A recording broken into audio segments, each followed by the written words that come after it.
Welcome to today's reading. We have the Hierophant and the Two of Wands. And then at the bottom of the deck, we have the Eight of Cups. Okay, so it feels like, I'll just hold all of them up together. It feels like we are dealing with changing agreements here. Shifting contracts. And I say that because the Hierophant is such a fixed standard. It's such a solid energy. It's an institution, it's convention, it's expectation, it's tradition, it's long standing. Okay, and that's something that's quite known about it. But for the Two of Wands to be popping up next to it, it does say that we could be observing shifting something from long standing and replacing it, or no longer engaging with it altogether. The Two of Wands also for this reading is promoting a very strong limbo energy. It's like, I don't actually know whether or not I should make a decision just yet. It could be to leave a situation. It could be to adopt a situation. Let's, for instance, use buying a home or selling a home, right? But at the same time, we could even be deciding, do we even think being a homeowner right now is reasonable? See, there's a third option that's coming up here, and it's kind of putting us in the middle of, do I or do I not? All right, and it's going to require some time of contemplation and introspection and going through a variety of emotions. In fact, I feel like we might be a little annoyed with the fact that we don't quite know which direction to go. And it's maybe because that third choice is louder than it's ever been. We are allowing that third choice of, I'm not quite sure I even want to decide anything regarding that. I'm not sure I want to even continue down that path at all. I'm not even sure. Like, I think another example of this is like maybe the institution of marriage and maybe like dating. There's a lot of people who are just completely opting out altogether. Like, I don't even care. Like, I just want to be by myself. I just want to be by myself. I just want to be with my energies. I just want to be in solitude. Because if you hear some people talking about it, they find it's more beneficial to them to be alone, while some other people are fighting to be able to make sure they kind of always have access to certain folks. And that's by way of trying to uphold an institution. But there's like a certain hammering of ideas, and it's like maybe two extreme sides. Maybe it is talking about like marriage versus choosing to be single on these two sides. And like the pathway in the middle is just like leaving yourself out of like the relationship discussion altogether. That's how it could be for maybe some of us out here, where it's like we might be feeling, I mean, you could be going through a variety of emotions like guilt, shame. Maybe you don't know how you feel about not choosing this path, especially because it's so visible, it's so common, it's so expected, it's a tradition. And I'm still talking about like marriage, by the way, or coupling, or being in a long-term forever relationship. Maybe there's something about, I heard storytelling in romance. Maybe there's a better understanding of how certain systems and institutions work, and we're actually deciding to maybe delay or check out our involvement with that. You know why I think this Eight of Cups is reading as checking out? Is because the Hierophant, this energy, this system's not going anywhere. It's like, it is an organization in some respects.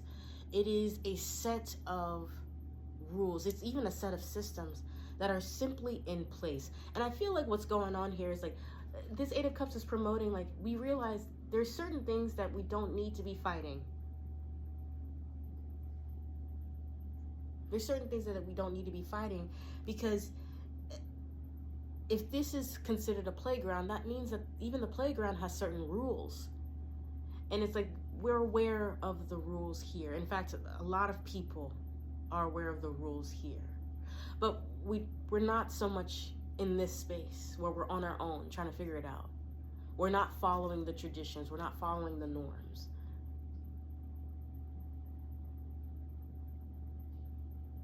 it feels possibly like, again, we're in limbo. When that prescribed path isn't totally carved out for us, it can bring up a lot. Or when we say no to something that we kind of automatically thought we would say yes to for the rest of our lives, that change in direction can bring up a lot of intense emotions, because we're now preserving that energy and we may not know exactly what to do with it. So that's why this introspection, this solitude, even sometimes this boredom that you feel, stepping away from it, not just choosing it automatically, that can create a lot of discomfort. Maybe a lot of you don't want people to see it, but this is where I'm going to actually start talking about the flip side of the Hierophant and community, because I feel like some of you are deciding, like, for instance, conventional can come up with this energy, and maybe we are actually deciding not to, or to go towards like a convention that resonates with us. If this is long-standing, we could also be talking about like culture and heritage. So maybe there's like a con that's around that you can go to, or there's like an event that's related to something that you've been curious about within yourself. And we might be deciding, do we want to actually go towards that? Because maybe that might be so self-affirming that we don't really know how to move through the world agreeing with yourself that much, recognizing that much of yourself. And the opposite can be said, where it's like we're actually deciding not to continue to participate in a certain organization anymore. Maybe I'm deciding to withdraw my contributions, my donations. I'm deciding to withdraw because you feel like you need to preserve your resources for somewhere else, or maybe you're just no longer in agreement with certain practices. Speaking of practices, this could be representative of a business. So for those of you who are in business, maybe there's certain things that are out of control that are affecting long-standing institutions, laws that were in place, regulations that were in place. It could be affecting inventory. It could be affecting the way that you connect with clients, consumers. Maybe there's a connectivity issue. And I'm starting to think that for enough of you where it's like, I don't know where this is going to make my business stand. If you're watching this, I don't think that you're feeling totally victimized by this, though, because like I said, like we're trying to operate on the good side of being an opportunist. I feel like you're starting to see this limbo that your business may potentially be in, simply because higher actors at play, they're unstable. You might be seeing this as a chance to start pursuing something that feels more intimate to you.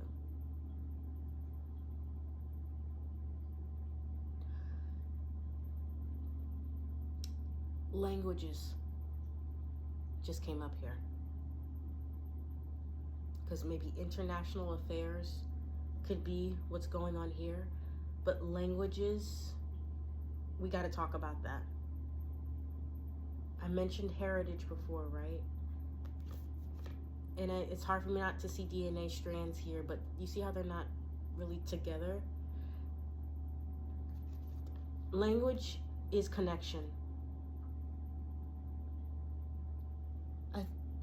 I think it's really important to you, because now I have a personal story here to add to it, but it might be really important to you to learn a mother tongue. Okay, I'm learning Ibibio right now, and deep down I've always wanted to learn it. But also, here's another thing, with language being connection, I feel like this is what Two of Wands could be talking about, what's right here and what's out there. We could be talking about local and global, right? In your immediate environment, like, it's a playground, right? So there's a set of rules. Language is also like a set of, I'm gonna keep with the set of rules right here, okay? But linguistics, like there are patterns, there are inflections, there's mannerisms and formalities. Those are also types of rules. And I'm bringing this up because a personal example is like a few days ago, there's a local Korean coffee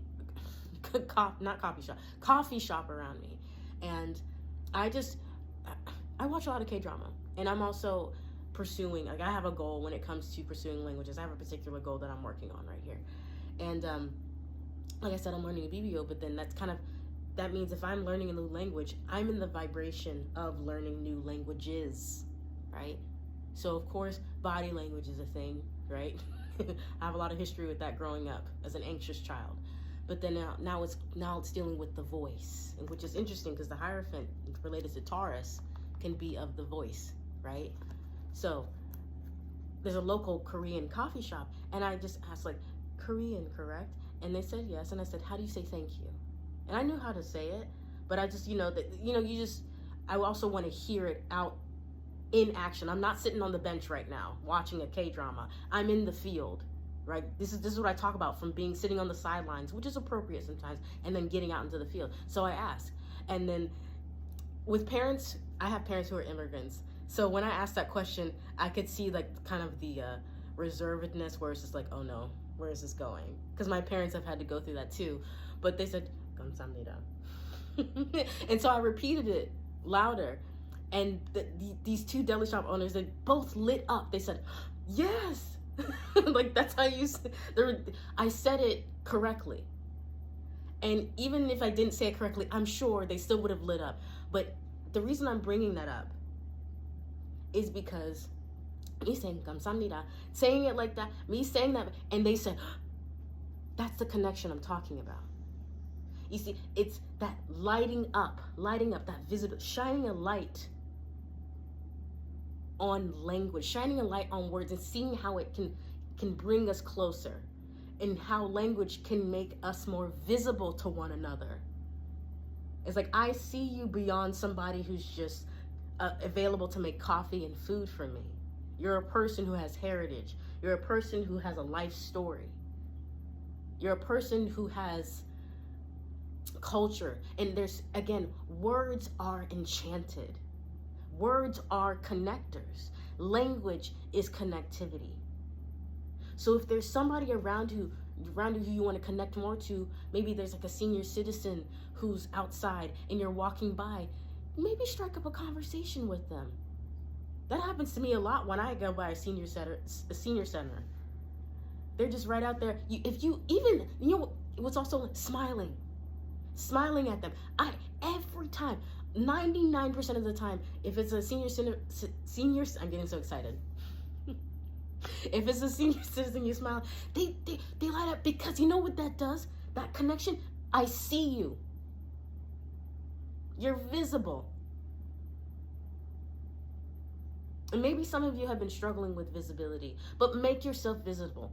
This can be talking about, if it's not just comfort versus curiosity, this can be talking about comfort versus confidence. If you want to know more, just be inspired. If you want to learn something, ask a question. When I don't know how to read something on a menu, because it's not, I ask every time. And it's not embarrassing to ask a question. You don't have to know everything all the time, right? But I'm going back to the language and just the local environment. You know, when you want to know more, by all means, this is your playground. And then you also have access to afar, the internet. You can learn in so many different ways.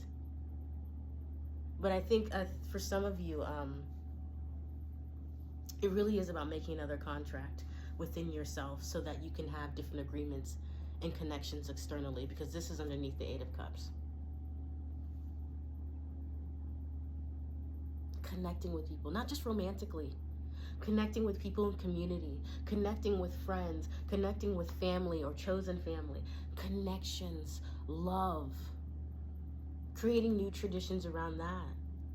And that includes traditions around loving people and loving yourself.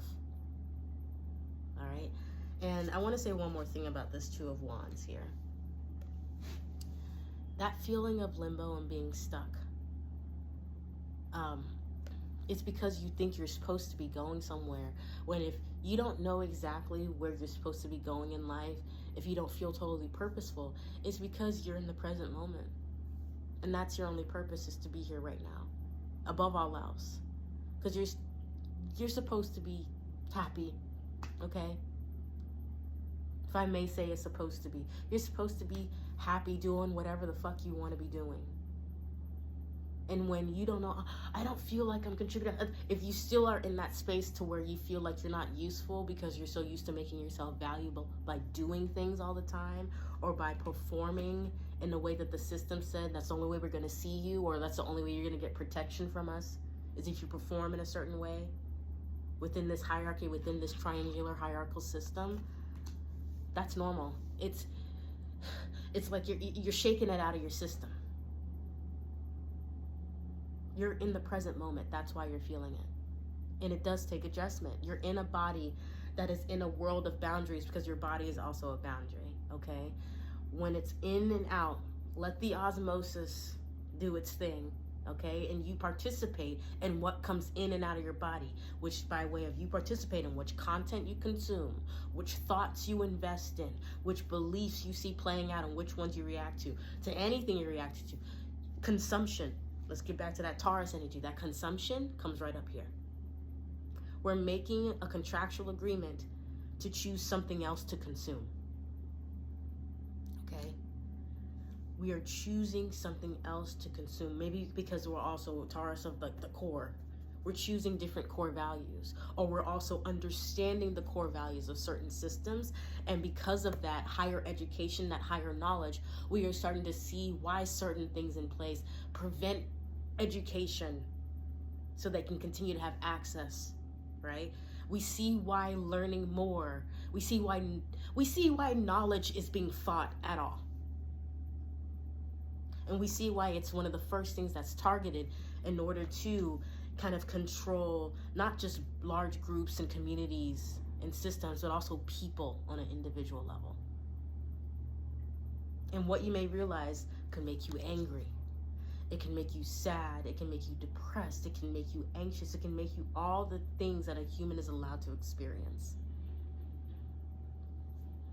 But let yourself experience them, and I always encourage safely. And I've been bringing this up lately, especially anger. Because I know I talk to a lot of women. Be fucking mad. Be fucking pissed.